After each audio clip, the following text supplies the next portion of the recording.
السلام علیکم ورحمۃ اللہ وبرکاتہ. حامدا ومصلیا ومسلما وبعد فاعوذ باللہ من الشیطان الرجیم. بسم اللہ الرحمن الرحیم. ان الذین آمنوا وعملوا الصالحات سیجعل لهم الرحمن ودا. صدق اللہ العظیم. عطا ہو بے خودی مجھ کو خودی میری ہوا کر دے. عطا ہو بے خودی مجھ کو خودی میری ہوا کر دے. مجھے یوں اپنی الفت میں میرے مولا فنا کر دے. یہ فرمایا حضور تاج الشریعہ دامہ ظلہ علینا نے. عظیم شخصیتیں 2009 میں حضرت علامہ 2010 میں حضرت علامہ مولانا الحاج قاضی گجرات سید سلیم باپو مرشد برحق نیز حضرت علامہ مولانا الحاج الشاہ انوار احمد قادری صاحب کی قیادت میں نے علل اعلان اسی جگہ سے توبہ کی. الحمدللہ علی ذالک کہ اللہ نے ہمیں توبہ کی توفیق عطا فرمائی.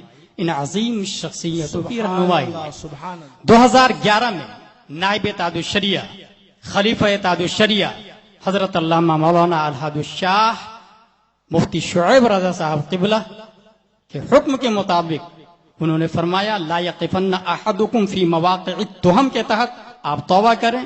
میں نے کفر، شرک، فسق، تحریمات، تنزیہات، شہوات، قصدن صحبن جو بھی گناہ مجھ سے ہوئے ہو علل اعلان میں نے توبہ کی. مگر آپ لوگ کو یہ بھی بتا دوں بڑے دل کی وسعت کے ساتھ کہ نہ آج میرے استاد میرے شیخ حضرت علامہ نائب تاج الشریعہ حضور محدث کبیر دامہ ظلہ علینا نے فرمایا توبہ کرنے کے لیے، نہ ہی میرے مرشد برحق قاضی گجرات سید سلیم باپو نے فرمایا، اور نہ ہی نائب داماد تاج الشریعہ مفتی شعیب رضا صاحب قبلہ نے فرمایا. تاہم میں ان عظیم شخصیتوں کے قدم کے دھول کے صدقے میں اللہ تبارک و تعالی کا شکر ادا کرتے ہوئے اپنی طرف سے علل اعلان توبہ کرتا ہوں. استغفر اللہ ربی من کل ذنب واتوب الیہ. لا الہ الا اللہ محمد رسول اللہ صلی اللہ تعالی علیہ وسلم. اللہ تبارک و تعالی مجھے ہر گناہ سے، تمام مسلمانوں کو ہر گناہ سے بچنے کی توفیق دے. تاہم ناچیز کو اور تمام مسلمانوں کو کثرت کے ساتھ توبہ و استغفار کرنے کی توفیق عطا فرمائے. عزیزان ملت اسلامیہ، بخاری شریف جلد اول باب کیف کان بدء الوحی 2006 میں ناچیز متعلم تھا جامعہ امجدیہ رضویہ گھوسی میں، اور ہمارے شیخ پڑھا رہے تھے باب کیف کان بدء الوحی، وحی شروع کیسے ہوتی ہے. اس باب کو پڑھانے میں حضرت نے ایک لفظ اس کی تشریح کی تھی. آج بھی وہ تاقی نسیاں کی زینت نہیں بلکہ ذہن میں محفوظ سے اور پورا منظر ہے. وہ یہ تھا سلسلہ جرس وحی کا نزول. حضرت نے جو تشریح اور تبصرہ کیا تھا وہ یہ تشریح تھی کہ گھنٹی بجانے کے بعد جو آواز آتی ہے اس کی طرح وحی کا نزول ہونا تھا، اس کی طرح وحی آتی تھی، اس کی طرح وحی نازل ہونے کی کیفیت تھی. اور آگے بتاؤں، حضرت کے پڑھانے کے دور ہی میں ناچیز نے یہ کرامت سن لی کہ خطاب سے فارغ ہو رہے ہیں، رات میں تقریر کر کے آ رہے ہیں، رات میں درس دے کر آ رہے ہیں، کہیں اور سے دور دراز سفر سے تشریف لا رہے ہیں، مگر صبح کلاس اٹینڈ کرتے، بخاری شریف پڑھاتے.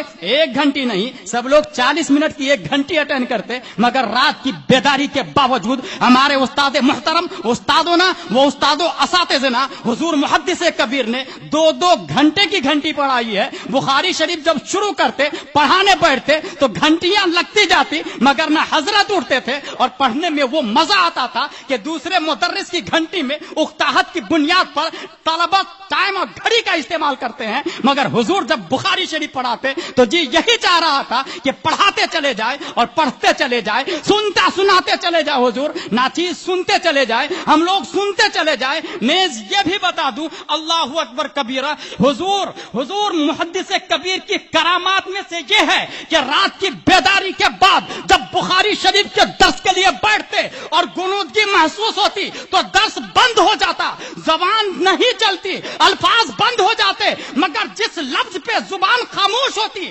بیداری جب آتی، غنودگی ختم ہوتی، نیند جب ختم ہو جاتی، تو اسی کے بعد سے بخاری شریف کا درس شروع کر دیتے تھے۔ اللہ اکبر کبیرہ، یہ اس بات کی دلیل ہے کہ جہاں نعرہ رسالت، اور آگے سنیں، حضور تاج الشریعہ نائب تاج الشریعہ کی زبانی ناچیز نے یہ سنا ہے کہ بڑھاپے میں انسان آج 15ویں صدی ہجری میں، آج کے دور میں صرف بھارت میں نہیں، بھارت کے علاوہ بھی کوئی بڑھاپے تک جا کر شاکری بن چکا ہے، بڑھاپے میں جا کر الیاسی بن چکا ہے، مگر حضور محدث کبیر سے ناچیز نے سنا کہ الحمدللہ حضور محدث کبیر نے بڑھاپے میں بھی مسئلہ کے اعلی حضرت کے دامن کو پکڑ کے رکھ لیا اور اپنایا ہے حضور تاج الشریعہ کو۔ اور آگے چلے، اعلی حضرت رضی اللہ تعالیٰ عنہ تفقہ جس چیز کا نام ہے وہ صدر الشریعہ میں زیادہ پایا میں نے، یہ حضور اعلی حضرت رضی اللہ تعالیٰ عنہ فرماتے ہیں۔ اس سے اس بات کی دلیل ہے کہ تفقہ کا مادہ سب سے زیادہ اعلی حضرت رضی اللہ تعالیٰ عنہ کے شاگردوں میں، یہ علامہ صدر الشریعہ کی ذات میں تھی۔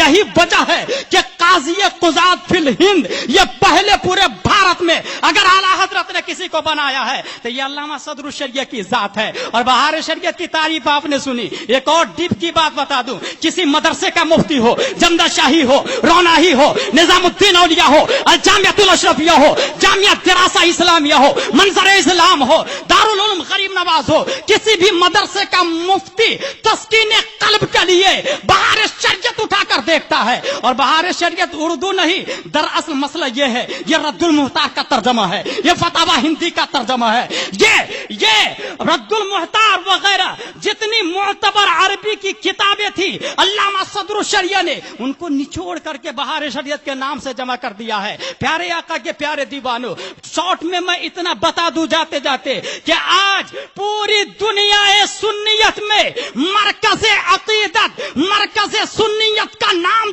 تاج الشریعہ ہے، تو اعتماد مرکز کا نام محدث کبیر ہے۔ سبحان